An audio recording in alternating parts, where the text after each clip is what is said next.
Hi friends, మీరు చూస్తున్నది కంప్యూటర్తో రూపొందించిన దృశ్యం లేదా స్పెషల్ ఎఫెక్ట్స్తో చేసింది కాదు. ఇది నిజం. ఈ వీడియోలో చెనాబ్ నదిపై హిమాలయాల లోతైన లోయల మధ్య 359 మీటర్ల ఎత్తులో ఉంది. దీని భారీ ఎత్తును మీరు ఇలా అర్థం చేసుకోవచ్చు. ఐఫిల్ టవర్ను ఎత్తుకుని నది అడుగున నిలబెట్టిన దాని శిఖరం కూడా ఈ వంతెన డెక్ కంటే సుమారు 35 మీటర్ల దిగువనే ఉంటుంది. ఇదే చెనాబ్ బ్రిడ్జ్, ప్రపంచంలోనే అత్యంత ఎత్తైన రైల్వే వంతెన. కానీ ఈ ప్రాజెక్టులో అత్యంత ఆశ్చర్యకరమైన విషయం దీని ఎత్తు కానీ దీనిపై ఖర్చు చేసిన బిలియన్ల డాలర్లు కానీ కాదు. అసలు ఆశ్చర్యం దీని స్థానం. జమ్మూ కాశ్మీర్లోని ఈ ప్రాంతం ప్రపంచంలోనే అత్యంత క్లిష్టమైన ప్రదేశాల్లో ఒకటిగా చెప్తారు. ఇక్కడ నిర్మాణ పనులు 3 ప్రధాన ప్రమాదాలను ఎదుర్కొంటాయి: భయంకరమైన భూకంపాలు, తుఫాను వేగంతో వీచే గాలులు, అలాగే ప్రపంచంతో దాదాపు పూర్తిగా సంబంధాలు లేని ప్రాంతం. ఇలాంటి ప్రదేశంలో ఇంతకుముందు ఒక రహదారి కూడా లేని చోట 300 టన్నుల ఉక్కును మనుషులు ఎలా చేర్చారు? గాలి వేగం గంటకు 266 కిలోమీటర్ల వరకు చేరగల ఈ ప్రాంతంలో అక్కడ ఇంజనీర్లు కేబుల్ స్టైడ్ బ్రిడ్జ్ లేదా సస్పెన్షన్ బ్రిడ్జ్ బదులుగా స్టీల్ ఆర్చ్ బ్రిడ్జ్ని ఎందుకు ఎంచుకున్నారు?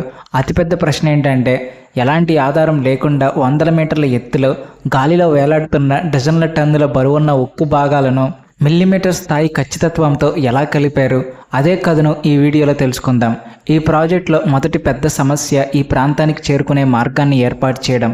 ఈ ప్రదేశం చాలా దూరంగా, అత్యంత క్లిష్టంగా ఉండడంతో ఇంతకు ముందు ఇక్కడ ఒక రహదారి కూడా లేదు. అందుకే ముందుగా కొండలను కోసి 26 కిలోమీటర్ల పొడవైన రహదారిని నిర్మించారు. ఈ రహదారి నిర్మాణం అత్యంత ప్రమాదకరమైనది. కూలీలు తాళ్ల సహాయంతో నిటారుగా ఉన్న కొండరాళ్లపై వేలాడుతూ పనిచేసేవారు. వారు చేతితో నడిచే డ్రిల్ యంత్రాలతో కొండల్లో లోతైన రంధ్రాలు చేసేవారు. తర్వాత ఆ రంధ్రాల్లో పేలుడు పదార్థాలను నింపేవారు. ఆ తర్వాత ప్రీ స్ప్లిట్ బ్లాస్టింగ్ సాంకేతికతను ఉపయోగించేవారు.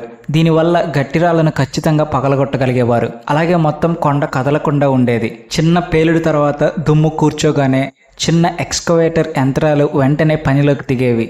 ఆపరేటర్లు చాలా జాగ్రత్తగా భారీ రాళ్లను లోయలోకి తోసేయాల్సి వచ్చేది.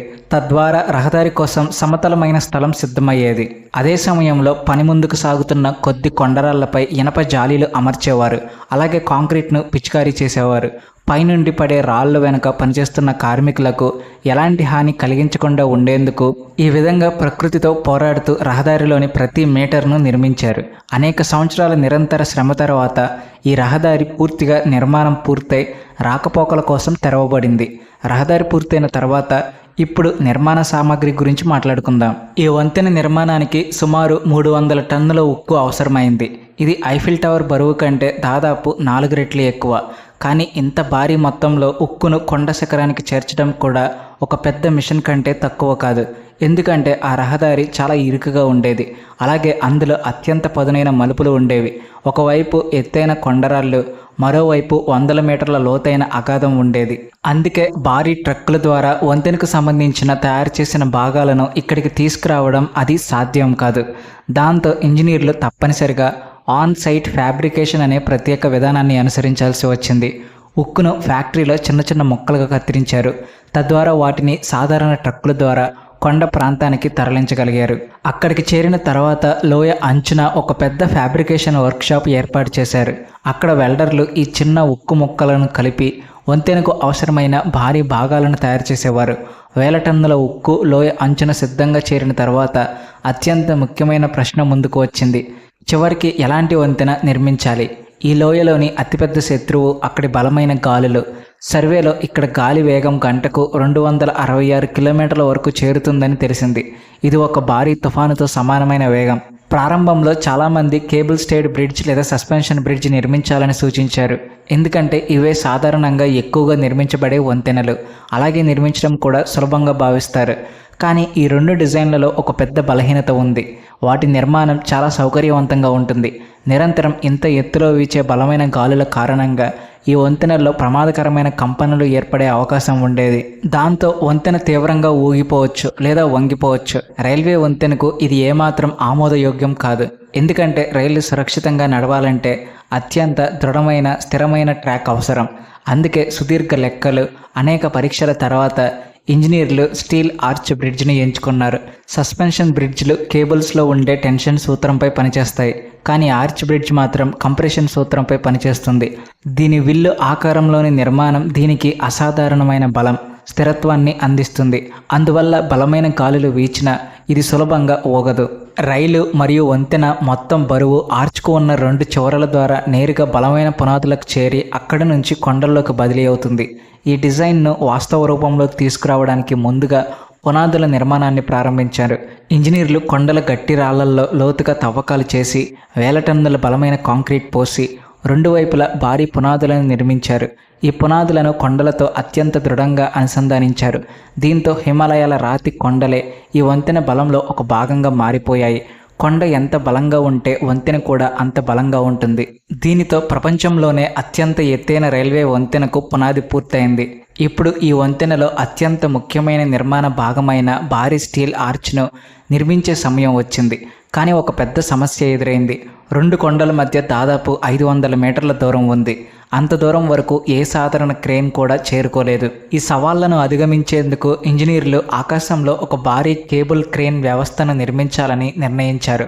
మొదటిగా 2 కొండల శిఖరాలపై భారీ స్టీల్ టవర్లు నిర్మించారు. ఆ తర్వాత అత్యంత క్లిష్టమైన పని ప్రారంభమైంది.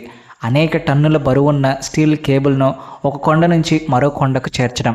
దీనికోసం ఒక ప్రత్యేక హెలికాప్టర్ సహాయం తీసుకున్నారు. అది లోయపై ఎగురుతూ ఒక సన్నని పైలట్ వైర్ను ఒక చివర నుంచి మరో చివర వరకు వెళ్తుంది. ఈ సన్నని వైర్ ఒక మార్గదర్శక తాడులా పనిచేసింది. దాని సహాయంతో శక్తివంతమైన హైడ్రాలిక్ యంత్రాల ద్వారా మొదట పెద్ద కేబుళ్లను లాగారు. చివరికి ప్రధానమైన మందపాటి స్టీల్ కేబుల్ను 2 టవర్లపై అమర్చారు. ఈ మొత్తం వ్యవస్థ సిద్ధమైన వెంటనే నిర్మాణ స్థలం పైనున్న ఆకాశమే ఒక కదిలే ఫ్యాక్టరీగా మారిపోయింది. ఇప్పుడు మాత్రమే ఆ కేబుల్ క్రేన్ తన అసలు పనిని ప్రారంభించింది. అది నిర్మాణ ప్రాంతం నుంచి స్టీల్ ఆర్చ్కు చెందిన భారీ భాగాలను ఎత్తి గాలిలోకి తీసుకెళ్లింది. అక్కడ వెల్డర్లు వాటిని ఒకదానితో ఒకటి కలిపేవారు. ఆర్చ్ నిర్మాణాన్ని 2 వైపులా ఉన్న కొండల నుంచి ఒకేసారి ప్రారంభించారు. క్రమంగా 2 భాగాలు నది మధ్య భాగం వైపు ముందుకు సాగాయి. కానీ ఇంత భారీ స్టీల్ భాగాలను గాలిలో సురక్షితంగా నిలిపి ఉంచడం కూడా ఒక పెద్ద సవాలే. అందుకే ప్రతి కొత్త భాగాన్ని అమర్చిన తర్వాత ఇంజనీర్లు తాత్కాలిక స్టే కేబుళ్ల సహాయంతో దానిని మళ్ళీ కొండవైపు లాగి స్థిరంగా ఉంచేవారు. ఈ కేబుళ్ళు ఒక భారీ వస్తువును 2 చేతులతో గట్టిగా పట్టుకున్న వ్యక్తిలా పనిచేసేవి. అదే సమయంలో మరో ముఖ్యమైన ప్రక్రియ కూడా సమాంతరంగా కొనసాగింది. ఖాళీగా ఉన్న స్టీల్ ట్యూబులను వాటి స్థానాల్లో అమర్చిన తర్వాత వాటి లోపల అత్యంత అధిక ఒత్తిడితో తాజా కాంక్రీట్ను నింపేవారు. దీంతో ఒక ప్రత్యేకమైన కాంపోజిట్ స్ట్రక్చర్ ఏర్పడేది. దీనిలో బయట ఉన్న స్టీల్ టెన్షన్ భరించగా లోపల ఉన్న కాంక్రీట్ కంప్రెషన్ తట్టుకునేది. అందువల్లే ఈ వంతెనకు భూకంపాల వంటి భారీ ప్రకంపనలను కూడా తట్టుకునే సామర్థ్యం లభించింది. ఈ మొత్తం ప్రాజెక్టులో అత్యంత ఉత్కంఠభరితమైన క్షణం ఏమిటి అంటే 2 వైపుల నుంచి నిర్మిస్తున్న ఆర్చ్ భాగాలు లోయ మధ్యలో ఒకదానికొకటి కలిసే సమయం. ఆ సమయంలో ఇంజనీర్లు తాత్కాలిక కేబుళ్లను చాలా నెమ్మదిగా సడలించారు. తద్వారా 2 చివరలను ఖచ్చితమైన స్థానానికి తీసుకురాగలిగారు. ఇక్కడ పొరపాటుకు అవకాశం కేవలం కొన్ని మిల్లీమీటర్లు మాత్రమే. చివరి లాకింగ్ పిన్ తన స్థానంలో అమర్చిన వెంటనే 2 భాగాలు ఒకే దృఢమైన నిర్మాణంగా మారిపోయాయి. భారీ స్టీల్ ఆర్చ్ తొలిసారిగా తన స్వంత బలంతో ఆకాశంలో నిలబడి కనిపించింది.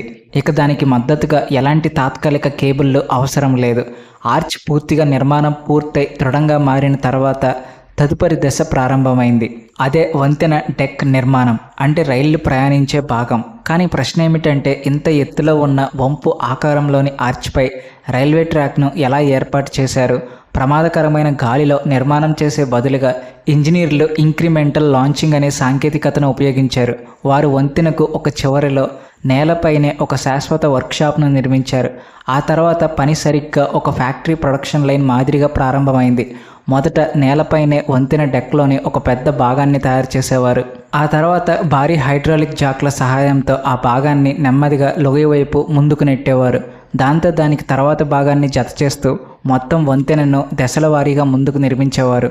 సో ఫ్రెండ్స్, ఈ వీడియో ఎలా అనిపించిందో కామెంట్ చేయడం మర్చిపోకండి. అలాగే ఈ వీడియో మీకు నచ్చితే లైక్ చేయండి, షేర్ చేయండి, మా ఛానల్కి సబ్స్క్రైబ్ చేసుకోండి. ధన్యవాదములు. Please like and share and also thanks for watching.